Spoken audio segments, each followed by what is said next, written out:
ಮುಡಾ ಕೇಸ್ನಲ್ಲಿ ಲೋಕಾಯುಕ್ತ ಪೊಲೀಸರ B report ಪ್ರಶ್ನಿಸಿ ಇಡಿ ಸಲ್ಲಿಸಿರುವಂತಹ ಅರ್ಜಿ ಈಗ ವಿಚಾರಣೆಗೆ ಬಂದಿದೆ. ಇಡಿ ಪರ ವಕೀಲ ಮಧುಕರ್ ದೇಶಪಾಂಡೆ ವಾದ ಮಂಡನೆ ಮಾಡಿದ್ದಾರೆ. ಇಡಿ ತನಿಖೆಯಲ್ಲಿ ಪತ್ತೆಯಾದಂತಹ ಅಂಶಗಳನ್ನ ಹಂಚಿಕೊಂಡಿದೆ.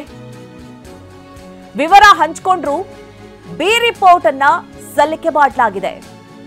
ಹೀಗಾಗಿ ಇಡಿ ಬಿ ರಿಪೋರ್ಟ್ ಅನ್ನ ಪ್ರಶ್ನೆ ಮಾಡಿ ಅರ್ಜಿಯನ್ನ ಸಲ್ಲಿಸಿತ್ತು. ಬಿ ರಿಪೋರ್ಟ್ ಕೋರ್ಟ್ ಒಪ್ಪಿಕೊಂಡ್ರೆ ನಿಮ್ಮ ನಿಲುವೇನು? ಇಡಿ ಪರ ವಕೀಲರಿಗೆ ಜಡ್ಜ್ ಸಂತೋಷ್ ಗಜಾನನ್ ಭಟ್ ಪ್ರಶ್ನೆ ಮಾಡಿದ್ದಾರೆ. ಬಿ ರಿಪೋರ್ಟ್ ಒಪ್ಪಿಕೊಂಡ್ರೆ ಅದನ್ನ ಹೈಕೋರ್ಟ್ನಲ್ಲಿ ಪ್ರಶ್ನಿಸುತ್ತೇವೆ. ನೋಡಿ, ಏನು ಬಿ ರಿಪೋರ್ಟ್ ಸಲ್ಲಿಕೆ ಹಾಕಿತ್ತು ಲೋಕಾಯುಕ್ತದಿಂದ ಮುಡಾ ಕೇಸ್ಗೆ ಸಂಬಂಧಪಟ್ಟಂತೆ ಬಿ ರಿಪೋರ್ಟ್ ಅನ್ನ ಪ್ರಶ್ನಿಸಿ ಇಡಿ ಅರ್ಜಿಯನ್ನ ಸಲ್ಲಿಕೆ ಮಾಡಿತ್ತು. ಅದರ ವಿಚಾರಣೆ ಇವತ್ತು ನಡೀತಾ ಇರುವಂತದ್ದು. ಇಡಿ ಪರ ವಕೀಲ ಮಧುಕರ್ ದೇಶಪಾಂಡೆ ವಾದವನ್ನ ಮಂಡನೆ ಮಾಡ್ತಾ ಇದ್ದಾರೆ. ಇಡಿ ಪರ ವಕೀಲರಿಗೆ ಜಡ್ಜ್ ಕೂಡ ಕೆಲವು ಪ್ರಶ್ನೆಗಳನ್ನ ಮಾಡ್ತಾ ಇದ್ದಾರೆ. ಬಿ ರಿಪೋರ್ಟ್ ಅನ್ನ ಒಪ್ಪಿಕೊಂಡ್ರೆ ಅದನ್ನ ಹೈಕೋರ್ಟ್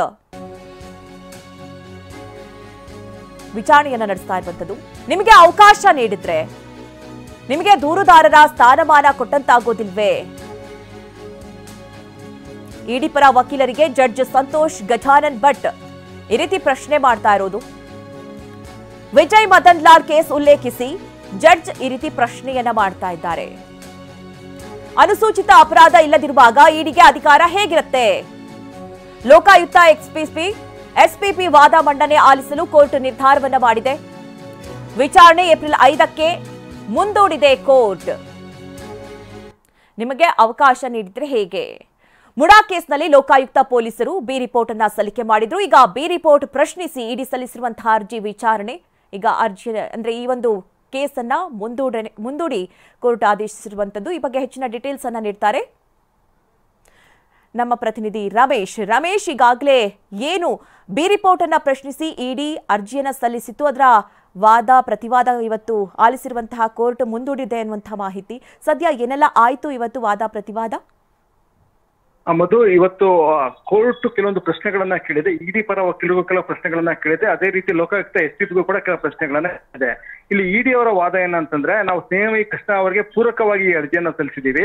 ನಾವು ನಮ್ಮ ತನಿಖೆಯ ವೇಳೆಯಲ್ಲಿ ಇಡಿ ತನಿಖೆ ನಡೆಸಿದಾಗ ಹಲವು ಮಹತ್ವದ ಅಂಶಗಳು ಪತ್ತೆ ಆಗಿತ್ತು. ಈ ಪತ್ತೆ ಆದಂತ ಅಂಶಗಳನ್ನ ನಾವು ಲೋಕಾಯುಕ್ತ ಪೊಲೀಸರೊಂದಿಗೆ ಹಂಚ್ಕೊಂಡಿದ್ವಿ. ಯಾಕಂದ್ರೆ ಕಾನೂನಲ್ಲಿ ಇದಕ್ಕೆ ಅವಕಾಶ ಇದೆ. ನಾವೇನು ಹೊಸ ವಿಚಾರಗಳನ್ನ ಪತ್ತೆ ಮಾಡ್ತೀವಿ ಅದನ್ನ ನೀವು ಲೋಕಾಯುಕ್ತ ಪೊಲೀಸರು ಅಥವಾ ಯಾರು ಇನ್ವೆಸ್ಟಿಗೇಷನ್ ಮಾಡ್ತಾ ಇರ್ತಾರೋ ಅವ್ರ ಜೊತೆ ಹಂಚ್ಕೊಳ್ಳೋದಕ್ಕೆ ಅವಕಾಶ ಇದೆ. ಆದ್ರೆ ಅದೇ ರೀತಿ ನಾವು ಹಂಚ್ಕೊಂಡಿದ್ವಿ. ಆದ್ರೆ ಆ ಮಾಹಿತಿಗಳನ್ನ ಪರಿಗಣಿಸದೇನೆ ಲೋಕಾಯುಕ್ತ ಪೊಲೀಸರು ಬಿ ರಿಪೋರ್ಟ್ ಸಲ್ಲಿಸಿದ್ದಾರೆ. ಹೀಗಾಗಿ ನಮ್ಮ ವಾದವನ್ನ ಕೇಳಬೇಕು ಮತ್ತೆ ಬಿ ರಿಪೋರ್ಟ್ ಅನ್ನ ತಿರಸ್ಕರಿಸಬೇಕು ಅಂತ ಹೇಳಿ ಮನವಿ ಮಾಡಿದ್ರು. ಆದ್ರೆ ಕೋರ್ಟ್ ಕೇಳ್ತಾ ಇರೋದೇನಂದ್ರೆ, ಈಗ ಬಿ ರಿಪೋರ್ಟ್ ಆಲ್ರೆಡಿ ಹಾಕ್ಬಿಟ್ಟಿದ್ದಾರೆ. ಹೀಗಾಗಿ ಒಂದ್ಸಲ ಬಿ ರಿಪೋರ್ಟ್ ಹಾಕಿದ್ಮೇಲೆ ನಿಮ್ಗೆ ಪ್ರೆಡಿಕೇಟ್ ಅಫೆನ್ಸ್ ಹೋಗ್ಬಿಡುತ್ತೆ. ಪ್ರೆಡಿಕೇಟ್ ಅಫೆನ್ಸ್ ಅಂದ್ರೆ ಇಡಿಗೆ ಅಂದ್ರೆ ಅನುಸೂಚಿತ ಅಪರಾಧಗಳಿದ್ರೆ ಮಾತ್ರ ಇಡಿಗೆ ತನಿಖೆ ನಡೆಸುವಂತ ಅವಕಾಶ ಇರುತ್ತೆ. ಆದ್ರೆ ಲೋಕಾಯುಕ್ತ ಪೊಲೀಸರು ಬಿ ರಿಪೋರ್ಟ್ ಸಲ್ಲಿಸಿರೋದ್ರಿಂದ ಅನುಸೂಚಿತ ಅಪರಾಧಗಳು ಈಗ ಊರ್ಜಿತದಲ್ಲಿ ಇಲ್ಲ. ಈ ಸಂದರ್ಭದಲ್ಲಿ ಇಡಿ ಹೇಗೆ ತನಿಖೆ ನಡೆಸೋಕ್ ಸಾಧ್ಯ ಅನ್ನುವಂತ ಪ್ರಶ್ನೆಯನ್ನ ಕೇಳಿದ್ದಾರೆ. ಮತ್ತೆ ಇಡಿ ಈಗೇನು ಕೆಲವೊಂದು ಮಾಹಿತಿಯನ್ನ ಹಂಚ್ಕೊಂಡಿದೆ ಅಂತ ಹೇಳಿ ಹೇಳ್ತಾ ಇದೆ. ಸೊ ಹಂಚ್ಕೊಂಡಿರೋ ಮಾಹಿತಿಯನ್ನ ಆಧರಿಸಿ ನೀವು ಬಿ ರಿಪೋರ್ಟ್ ಸಲ್ಲಿಸಿದೀರಾ ಅನ್ನುವಂತ ಪ್ರಶ್ನೆಯನ್ನ ಈಗ ಲೋಕಾಯುಕ್ತ ಪೊಲೀಸರಿಗೂ ಕೇಳ್ತಾ ಇದೆ. ಹೀಗಾಗಿ ಈಗ ಇಡಿ ವಾದವನ್ನ ಆಲಿಸಬೇಕಾ ಬೇಡವಾ ಅನ್ನೋದ್ರ ಬಗ್ಗೆ ಸ್ಪಷ್ಟನೆ ಕೊಡಿ ಅಂತೇಳಿ ಈಗ ಇಡಿ ಪರ ವಕೀಲರಿಗೂ ಸೂಚನೆಯನ್ನ ಕೊಟ್ಟಿದೆ. ಅದೇ ರೀತಿ ಲೋಕಾಯುಕ್ತ ಎಸ್ಪಿಗೂ ಕೂಡ ಸೂಚನೆಯನ್ನ ಕೊಟ್ಟಿದೆ. ಹೀಗಾಗಿ ಈಗ ವಿಚಾರಣೆ ಶನಿವಾರಕ್ಕೆ ಮುಂದೆ ಹೋಗಿದೆ. ಶನಿವಾರ ಈಗ ಇಡಿ ಪರ ವಕೀಲರು ಮತ್ತೆ ಲೋಕಾಯುಕ್ತ ಎಸ್ಪಿ ಇಬ್ರು ಕೂಡ ಎಕ್ಸ್ಪ್ಲನೇಷನ್ ಕೊಡಬೇಕಾಗತ್ತೆ. ಇವರು ಹಂಚ್ಕೊಂಡಿರುವಂತ ಮಾಹಿತಿ ಆಧಾರದ ಮೇಲೆ ಲೋಕಾಯುಕ್ತ ಕ್ರಮ ಕೈಗೊಂಡಿದ್ಯಾ ಇಲ್ವಾ ಅನ್ನುವಂಥದ್ದು. ಅದೇ ರೀತಿ ಇಡಿ ಅವರಿಗೆ ಈ ರೀತಿ ಮಧ್ಯಪ್ರವೇಶ ಮಾಡುವಂತ ಅಧಿಕಾರ ಬರುತ್ತಾ, ಈ ರೀತಿ ಬಿ ರಿಪೋರ್ಟ್ ಅನ್ನ ಚಾಲೆಂಜ್ ಮಾಡುವಂತ ಅಧಿಕಾರ ಇರುತ್ತಾ ಇರಲ್ವಾ ಅನ್ನೋದ್ರ ಬಗ್ಗೆ ಇವರಿಬ್ರು ವಾದ ಮಂಡನೆಯನ್ನ ಮಾಡಬೇಕಾಗತ್ತೆ. ಅದಾದ್ಮೇಲೆ ಕೋರ್ಟ್ ಈ ಬಗ್ಗೆ ತೀರ್ಮಾನವನ್ನ ಮಾಡುತ್ತೆ. ಓಕೆ ರಮೇಶ್, ಥ್ಯಾಂಕ್ ಯು ನಿಮ್ಮೆಲ್ಲ ಡೀಟೇಲ್ಸ್ಗಾಗಿ.